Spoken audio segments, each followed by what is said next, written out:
Imagina una iglesia en la que la mayoría de los obispos ya no profesan la plena fe católica. Este no es un escenario hipotético inventado por efecto retórico. Ocurrió en el siglo IV, cuando una herejía que negaba la divinidad de Cristo se extendió por casi todo el episcopado del mundo cristiano conocido. San Jerónimo resumió lo ocurrido en una sola frase, que ha permanecido famosa a lo largo de 17 siglos de historia de la Iglesia. El mundo entero gimió y se maravilló al encontrarse a Arriano. Todo parecía perdido, y sin embargo, la fe se salvó, no por los números, no por los votos de la mayoría, sino por un pequeño puñado de hombres que se negaron a permanecer en silencio. Al final de este video comprenderás por qué esa historia de hace 16 siglos está volviendo a ser relevante hoy, y qué enseña sobre un patrón que actualmente se está repitiendo dentro de la Iglesia Católica. Comencemos por la historia, porque la historia es la clave para comprender todo lo que sigue. En el siglo IV, un sacerdote de Alejandría llamado Arrio comenzó a enseñar que el Hijo no era Dios en el mismo sentido en que el Padre es Dios. El error sonaba, en su superficie, como una sutil distinción teológica de poca consecuencia práctica. En realidad, atacaba el núcleo mismo de la fe cristiana.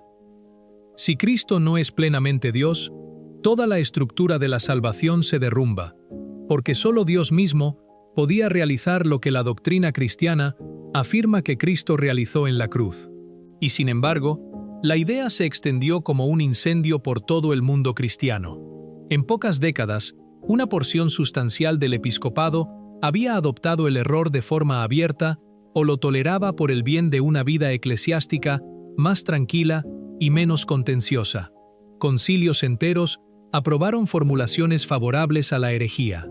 Los emperadores romanos la apoyaron activamente, utilizando el poder del Estado para imponer el cumplimiento entre los obispos reacios. Quienes se resistían eran aislados, exiliados y desestimados públicamente como alborotadores y fanáticos que perturbaban la paz de la Iglesia. El más famoso entre los resistentes fue Atanasio, obispo de Alejandría, quien fue exiliado de su propia sede en 5 ocasiones distintas a lo largo de su largo y turbulento episcopado, precisamente por su lealtad inquebrantable a la doctrina plena y ortodoxa de la divinidad de Cristo. De su historia surgió una frase que ha perdurado a lo largo de los siglos. Athanasius contra mundum. Atanasio contra el mundo. Un hombre, o casi un solo hombre, de pie frente a toda una jerarquía eclesiástica que había perdido el rumbo. Durante años, Atanasio fue calumniado, depuesto formalmente de su propia diócesis por concilios controlados por sus oponentes teológicos, y obligado a huir al desierto egipcio, donde encontró refugio entre los monjes que ya habían comenzado a formar las primeras comunidades del monacato cristiano. Fue acusado, de forma consistente y por eclesiásticos de muy alto rango, de ser el verdadero problema, el inflexible, el alborotador que sembraba división dentro de una iglesia que sus oponentes insistían en que solo quería paz y unidad. Estas son, de forma sorprendente, casi exactamente las mismas acusaciones que continúan lanzándose hoy contra quienes insisten en la claridad doctrinal en momentos de confusión institucional. Y sin embargo, Atanasio no cedió ni un solo centímetro en la sustancia de lo que creía, y sobre todo, nunca abandonó la Iglesia para fundar alguna estructura alternativa más pura por su cuenta. Continuó repitiendo, con paciencia y consistencia a lo largo de décadas de exilio y penurias, una sola afirmación inmutable: que Cristo es Dios, exactamente como la Iglesia siempre había creído desde el principio, ni más ni menos que la fe recibida de los apóstoles. ¿Y cómo terminó la historia? Terminó en el triunfo de la verdad, no de inmediato, y no sin un sufrimiento genuino y prolongado por parte de quienes se mantuvieron firmes. Pero terminó en triunfo de todos modos. La fe definida en el Concilio de Nicea, convocado décadas antes, fue finalmente reafirmada, y el arrianismo como movimiento eclesiástico formal desapareció gradualmente de la vida mainstream de la Iglesia. Aferraos a esta lección con cuidado, porque es la clave para comprender todo lo que sigue en este video. La fe católica no se preservó a través de la crisis del siglo IV, porque una mayoría de obispos se mantuviera firme. Se preservó porque un remanente fiel permaneció dentro de la Iglesia, negándose siempre a abandonarla, incluso mientras observaba cómo gran parte de su jerarquía visible derivaba hacia un error grave a su alrededor. Ahora regresemos al presente, porque esa misma dinámica subyacente, un remanente fiel que persevera mientras el silencio institucional prevalece a su alrededor, parece estar repitiéndose una vez más, y se puede oír hoy en un coro creciente de voces que hablan con creciente claridad y creciente frecuencia. Escuchadlas una a una, en sus propias palabras precisas. La primera voz pertenece al cardenal Raymond Burke, ampliamente considerado como uno de los canonistas más autorizados que actualmente sirven dentro de la jerarquía de la Iglesia. Tras un reciente consistorio celebrado según lo que ha llegado a llamarse el método sinodal, Burke no se anduvo con rodeos. Todo este asunto de la sinodalidad, dijo, debe simplemente llegar a su fin, y añadió una razón que carga un enorme peso teológico. Lo que está en juego, dijo, no es nada menos que la vida de la propia Iglesia y la salvación de las almas. Luego clavó el punto con precisión. Existe, afirmó, ninguna definición clara de sinodalidad y ninguna historia genuina del concepto dentro de la propia tradición de la Iglesia. Estas son palabras pronunciadas por un cardenal de la Iglesia Católica Romana, no el comentario de un bloguero anónimo que opera fuera de cualquier posición de autoridad institucional. La segunda voz pertenece al obispo Athanasius Schneider. Y aquí hay un detalle que merece detenerse, uno que casi arranca una sonrisa dada todo lo que se acaba de discutir sobre la crisis del siglo IV. Él lleva, por su propio nombre religioso elegido, el mismo nombre de Atanasio, el antiguo defensor de la fe contra la mayoría arriana. Dirigiéndose a las excomuniones que actualmente afectan a las comunidades tradicionalistas, Schneider advirtió con fuerza que esto representa un enorme error de rigidismo excesivo, un gesto que predice que la propia historia juzgará con dureza.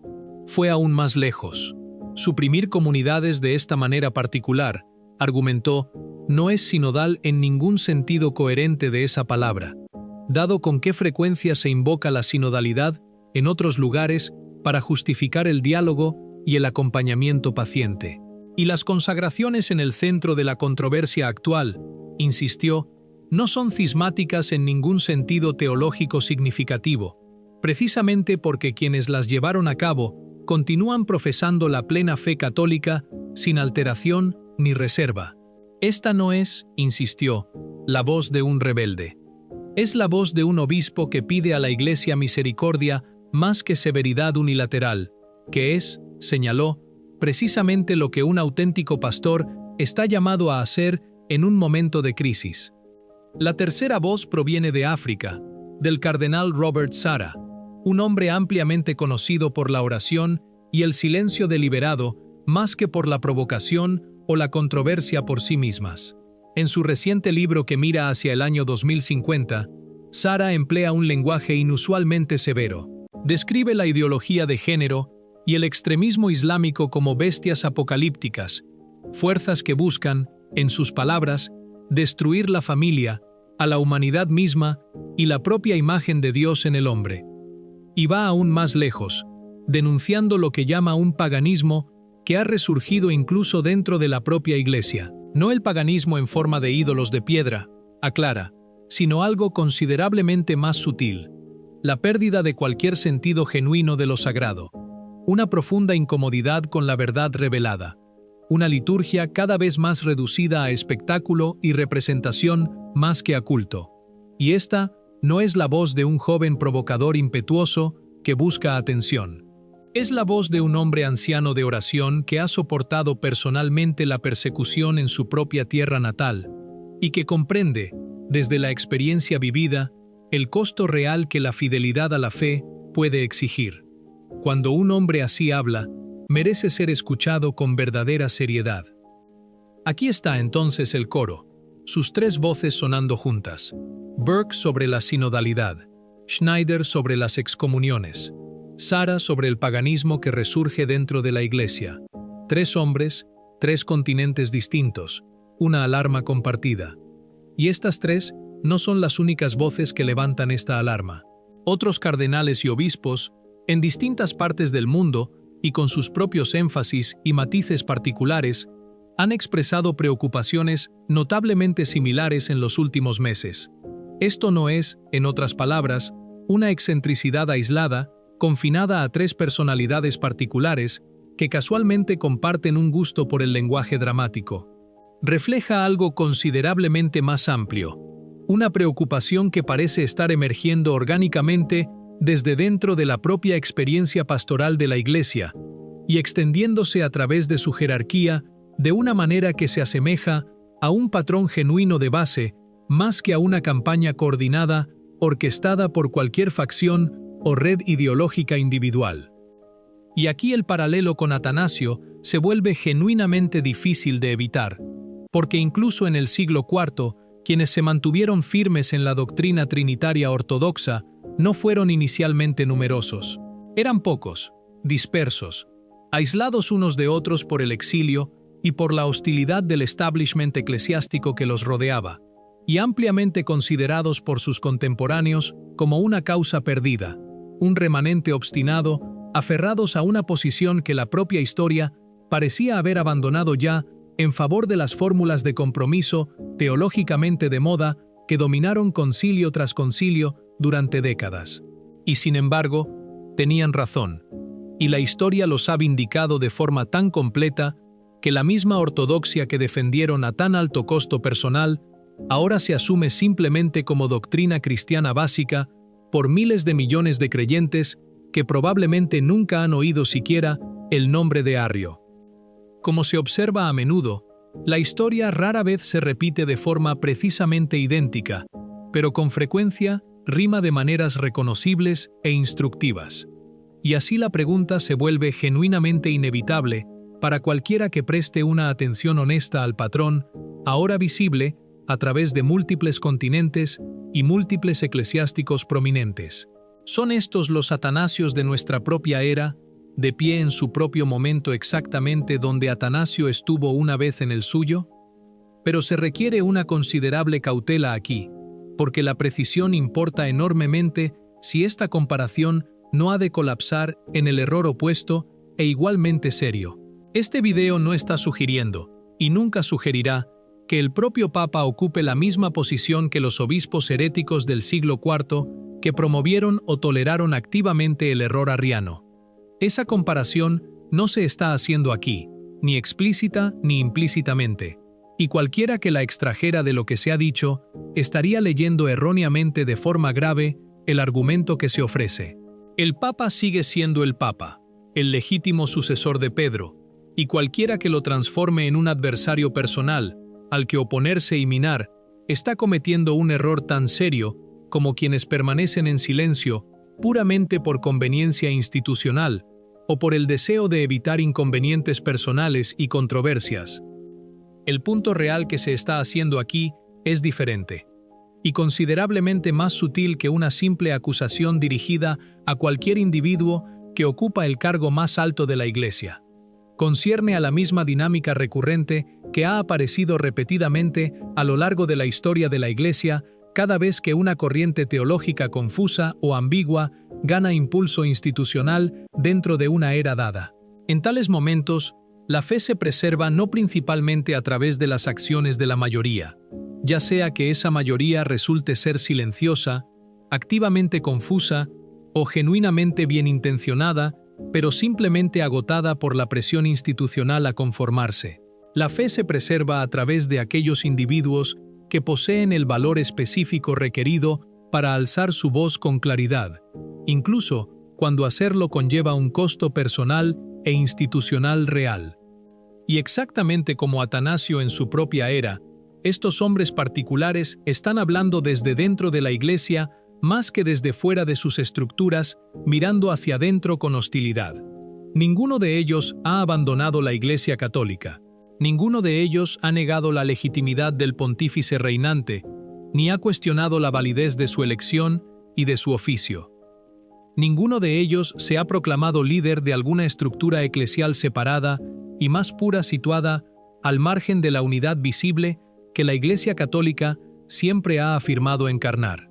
El cardenal Burke continúa sirviendo dentro de las estructuras de la Curia romana. El obispo Schneider continúa ejerciendo su ministerio episcopal dentro de la plena y explícita comunión con Roma. El cardenal Sara, ahora retirado del gobierno activo pero todavía muy presente como voz dentro de la Iglesia Universal, nunca ha sugerido ni una sola vez que los fieles deban buscar en ninguna parte, fuera de la estructura visible de la Iglesia Católica, la auténtica autoridad de enseñanza. Esta distinción importa enormemente y merece ser declarada con total claridad precisamente porque se difumina con tanta frecuencia en la discusión contemporánea de estas controversias. Quienes, desilusionados por una confusión institucional genuina, eligen separarse por completo y construir sus propias estructuras eclesiales independientes fuera de la comunión visible de la Iglesia Católica, no están imitando a Atanasio en ningún sentido significativo. Están, en un sentido teológico muy real, traicionando el ejemplo específico que él realmente dio a través de su propia vida extraordinariamente difícil. Porque Atanasio libró toda su lucha prolongada y dolorosa, específicamente por la unidad de la Iglesia, entendida correctamente y centrada en la ortodoxia trinitaria auténtica, no contra esa unidad, ni en la dirección de fragmentarla aún más en cuerpos eclesiales competidores y mutuamente hostiles, cada uno reclamando representar el verdadero remanente del cristianismo auténtico. Este es el principio teológico crucial que separa la crítica interna fiel, por muy aguda y valientemente expresada que sea, de la ruptura cismática, por muy sinceramente motivada que esa ruptura pueda sentirse para quienes la eligen. La fe nunca se salva a través de un simple conteo de cuántos obispos resultan estar de acuerdo en cualquier cuestión teológica o pastoral dada en cualquier momento particular de la historia. Se salva cuando alguien, incluso representando solo a una pequeña minoría dentro de la jerarquía visible, posee el valor de decir la verdad con genuina caridad, mientras permanece simultáneamente fiel a la Iglesia y elige deliberadamente permanecer dentro de su estructura visible más que alejarse de ella en frustración o desesperación. Y este patrón, entendido correctamente, no debería generar ansiedad ni desesperación entre los fieles ordinarios que lo observan desarrollarse en tiempo real a través de los medios católicos contemporáneos y del comentario eclesiástico. Debería generar, en cambio, una esperanza genuina. Porque si este coro particular de voces episcopales y cardenalicias continúa creciendo, si más obispos más allá de estos tres iniciales encuentran el mismo valor que Burke, Schneider y Sara ya han demostrado a su manera distinta, significa algo genuinamente significativo y alentador. Significa que el Espíritu Santo no ha cesado de inspirar pastores valientes dentro de la Iglesia, incluso en una estación que puede sentirse, para muchos católicos ordinarios que la observan desde fuera, marcada por la confusión, la deriva institucional y un silencio preocupante desde muchos cuarteles que de otro modo se esperaría que hablaran con más claridad sobre asuntos de genuina consecuencia doctrinal. Hay algo que vale la pena añadir aquí sobre cómo este patrón específico se ha desarrollado históricamente a lo largo del largo arco de la historia de la Iglesia, porque la crisis arriana del siglo IV no fue ni la primera ni la última vez que algo que se asemeja a esta dinámica ha aparecido. La Iglesia ha atravesado la controversia monofisita del siglo V, en la que patrones similares de confusión institucional y resistencia valiente de una minoría se desarrollaron a través de una disputa teológica diferente, pero estructuralmente comparable, relativa a la naturaleza de Cristo. Atravesó la controversia iconoclasta de los siglos VIII y IX, en la que emperadores y porciones sustanciales del episcopado reprimieron activamente la veneración de las imágenes sagradas, mientras un remanente comparativamente pequeño de monjes, obispos y fieles laicos preservó la tradición más antigua y finalmente vindicada a un costo personal genuino, incluyendo el exilio, el encarcelamiento y, en algunos casos documentados, la ejecución. Atravesó el cisma de Occidente de los siglos XIV y XV, cuando pretendientes competidores al papado dividieron la lealtad de toda una generación de católicos y dejaron incluso a santos canonizados inciertos, durante un tiempo, sobre cuál de los pretendientes detentaba realmente la autoridad legítima. En cada uno de estos momentos históricos, examinados con honestidad, con el pleno beneficio de la claridad histórica posterior, la resolución eventual no llegó a través de la operación mecánica del consenso mayoritario entre los obispos que resultaran ocupar el cargo en cualquier momento dado, sino a través de la fidelidad paciente, costosa y a menudo inicialmente impopular de un número comparativamente pequeño de individuos que simplemente se negaron a abandonar lo que entendían que la Iglesia siempre había enseñado, mientras se negaban igualmente a abandonar a la propia Iglesia en el proceso. Este es el patrón que este video sugiere que puede ser visible una vez más en las voces específicas de Burke, Schneider y Sarah, tres hombres separados por continente, por temperamento personal y por el énfasis específico que cada uno aporta a su propio comentario público, y sin embargo notablemente unidos en su diagnóstico compartido de que algo en la dirección institucional actual de la Iglesia requiere una corrección urgente, expresado a través de un lenguaje que en cada caso se detiene mucho antes de cuestionar la legitimidad del propio oficio del Papa, mientras insiste, no obstante con verdadera claridad, en que decisiones específicas y trayectorias institucionales específicas merecen una reconsideración seria. Conviene reiterar, porque el punto es genuinamente importante y se pierde fácilmente en medio del drama de las controversias individuales cubiertas de forma aislada unas de otras, que ninguno de estos tres hombres ha llamado a la resistencia contra la autoridad papal legítima como tal. La preocupación de Burke se centra específicamente en el concepto mismo de sinodalidad, su falta de definición clara y su potencial para remodelar el gobierno de la Iglesia en torno a un principio cuyos fundamentos teológicos permanecen genuinamente poco claros, incluso para teólogos serios que han estudiado la cuestión de cerca. La preocupación de Schneider se centra específicamente en la proporcionalidad y la sabiduría pastoral de las recientes excomuniones aplicadas a las comunidades tradicionalistas, una preocupación arraigada en su propia evaluación particular del derecho canónico y de la prudencia pastoral más que en cualquier negación de la autoridad subyacente que se está ejerciendo. La preocupación de Sarah se centra en un diagnóstico cultural y espiritual más amplio que toca la ideología de género, el extremismo religioso y lo que él percibe como una pérdida gradual de lo sagrado dentro de la práctica litúrgica contemporánea. Un diagnóstico ofrecido desde décadas de experiencia pastoral y curial, más que desde cualquier posición de rebelión abierta contra el gobierno legítimo de la Iglesia.